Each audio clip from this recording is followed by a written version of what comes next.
Robert Oppenheimer nasceu em Nova York, nos Estados Unidos, no dia 22 de abril de 1904, o primeiro filho de sua família. Seu pai, Julius Oppenheimer, era um importador de tecidos muito rico, e sua mãe, uma pintora.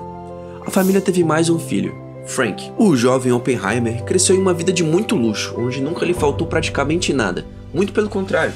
A família dele colecionava obras de artes e vivia sempre numa região luxuosa na ilha de Manhattan. Durante toda a sua vida, ele estudou em escolas particulares, incluindo a prestigiada Ethical Culture School. A frequência em escolas particulares era algo reservado para famílias muito ricas da época, somente a elite estudava lá. Oppenheimer se destacou em matérias como química, mineralogia, literatura e francês. Ele concluiu a escola um ano mais cedo e ingressou na faculdade de Harvard em 1921, logo aos 18 anos, após um ano afastado devido a um problema sério de saúde. Durante a sua educação em Harvard, ele sempre demonstrou muitas habilidades em diversas áreas. Embora hoje seja mais reconhecido pela física, que foi seu grande forte e grande auge, a sua graduação foi em química, por incrível que pareça.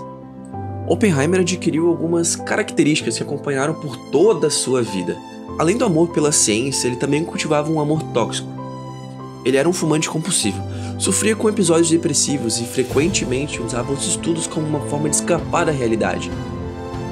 Ele ficava dias concentrados, afastado de muitas pessoas, focando apenas nos seus estudos. Às vezes substituía até refeições por cigarros, e o que faria sua saúde cobrar um preço muito alto mais tarde. Depois de concluir sua graduação, Oppenheimer foi estudar na Europa, dedicando-se principalmente à física teórica, pois ele odiava o ambiente de laboratórios, era um saco para ele. Então ele passava horas escrevendo fórmulas em um quadro ou resolvendo equações. Ele também estudou em Cambridge em 1925 e logo depois no Instituto de Física Teórica da Universidade de Göttingen, na Alemanha, sob orientação de Max Born, um dos homens que receberia mais tarde o Prêmio Nobel de Física, em 1954. Nesse mesmo período, Oppenheimer se tornou um pouco mais sociável do que ele costumava geralmente ser. Isso é uma coisa que vale a pena ser citada no vídeo devido ao fato de que uma característica comum entre as pessoas envolvidas em ciências e coisas complexas é a introversão que elas têm dentro da própria mente. Ele fez amizades com algumas das principais mentes da sua época naquele momento. Agora, em 1927, já com 23 anos de idade, ele finalmente concluiu seu doutorado e, junto com seu orientador e colega Max Born, publicou um artigo científico que teve um grande impacto na área de física.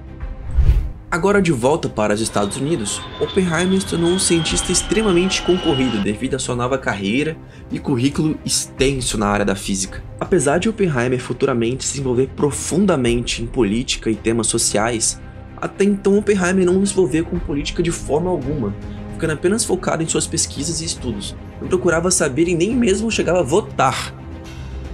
No entanto, tudo mudaria com a ascensão do nazismo e do fascismo na década de 1930. Como todo mundo sabe, os nazistas perseguiam principalmente judeus. Eles culpavam os judeus pelo seu fracasso na Primeira Guerra Mundial. Então, devido às suas origens judaicas e seus colegas e amigos na Alemanha, Oppenheimer começou a se politizar cada vez mais sobre o assunto. Por ter maiores condições que a maioria, ele ajudou a financiar a fuga de físicos da Alemanha, doou dinheiro para projetos sociais, apoiou greves e organizou eventos ligados a movimentos antifascistas espanhóis durante a Guerra Civil. Além disso tudo, ele contribuiu com o Partido Comunista dos Estados Unidos, o que mais tarde traria alguns problemas para ele. Na década de 1930, infelizmente, a mãe de Oppenheimer faleceu em 1931 e seu pai 6 anos depois, em 1937. Robert, por ser um amante da ciência, colocou boa parte da sua herança em uma bolsa de fundos que financiaria a bolsa de estudos. Mas como nem tudo nessa vida é sobre estudar e trabalhar, em 1940 ele conheceu e se casou com a bióloga Catherine, militante do Partido Comunista, e juntos eles tiveram 2 lindos filhos. Em 1939, outros 2 físicos judeus, Leo Szilard e outro nem tão conhecido assim, Albert Einstein, escreveram uma carta para o presidente dos Estados Unidos, Franklin Delano Roosevelt, alertando que talvez a Alemanha estivesse produzindo bombas atômicas e seria muito interessante para os Estados Unidos se eles também produzissem a própria. Para caso eles tivessem a sua, nós teremos a nossa. No 9 de outubro de 1941, apenas poucos dias antes dos Estados Unidos entrar na guerra, o governo finalmente iniciou o seu projeto nuclear. Comandado pelo exército em cooperação com os britânicos, eles começaram seu projeto, mas nesse projeto ele era tão secreto que poucas pessoas tinham acesso ao projeto completo, As pessoas faziam etapas do projeto sem saberem o que estava sendo produzido de fato. Um ano depois, em junho de 1942, o exército dos Estados Unidos estabeleceu o programa de engenharia Manhattan, tendo muitos cientistas de instituições de prestígio, que ficou conhecido originalmente como Projeto Manhattan. O general responsável pelo projeto escolheu pessoalmente Oppenheimer para chefiar o projeto, enfrentando muita oposição, tanto por ser relativamente jovem perante tantos outros cientistas, quanto por ser um socialista. A questão do socialista pesou muito nessa decisão.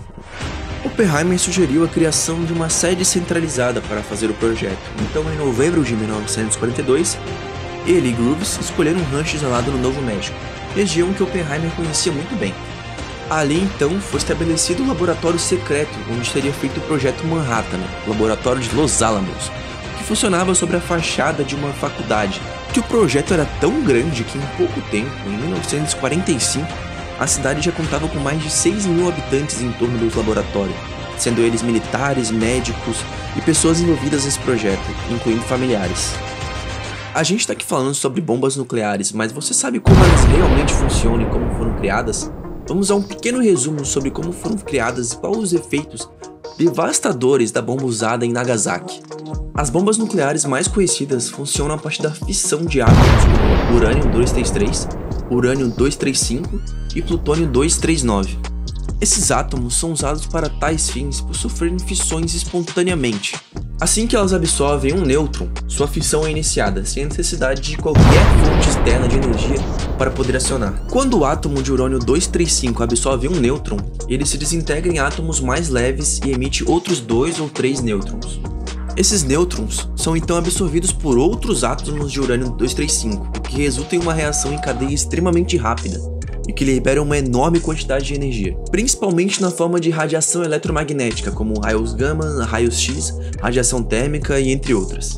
Essas partículas invisíveis bombardeiam tudo o que encontra em seu caminho, incluindo corpos humanos, e destroem completamente suas células de dentro para fora. No caso da bomba de Hiroshima, por exemplo, elas foram letais para 92% das pessoas que estavam a apenas 600 metros do ponto zero.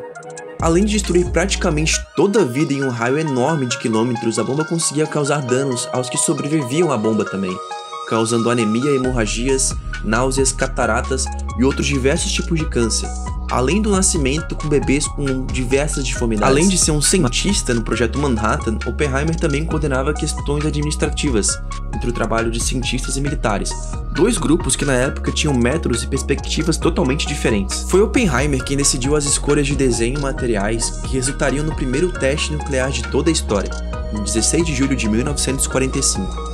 Ele disse em entrevista que o teste lhe lembrou de 2 versos de um livro que ele havia lido há algum tempo.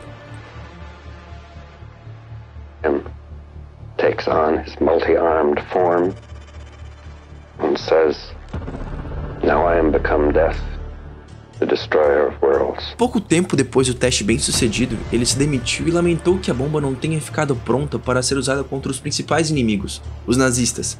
No entanto, ele aprovou o bombardeio em Hiroshima, embora tenha até condenado o bombardeio seguinte em Nagasaki. Alguns anos depois, em 1947, Oppenheimer foi eleito presidente da Comissão de Energia Atômica dos Estados Unidos, propondo o uso civil da energia nuclear e defendendo o banimento das armas nucleares no mundo inteiro, temendo uma corrida armamentista global. No entanto, em 1952, ele foi destituído por seus vínculos com movimentos socialistas e passou a sofrer investigações e vigilância pesada pelo resto da sua vida.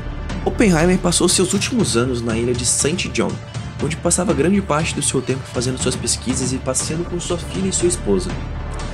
Além de continuar alertando o mundo para os perigos da desvinculação da ciência dos interesses da sociedade, porque para Oppenheimer a ciência era justamente para servir a sociedade.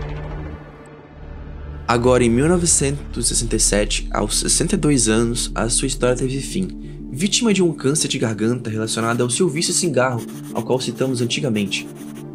Ele veio a óbito. Embora Oppenheimer tenha feito provavelmente a arma mais poderosa que um ser humano poderia criar nos últimos anos, ele tinha consciência que seus atos teriam grandes consequências no futuro e tentou reverter de certa forma, botando consciência no mundo sobre esse problema. Muito obrigado por assistir até aqui, inscreva-se e até a próxima.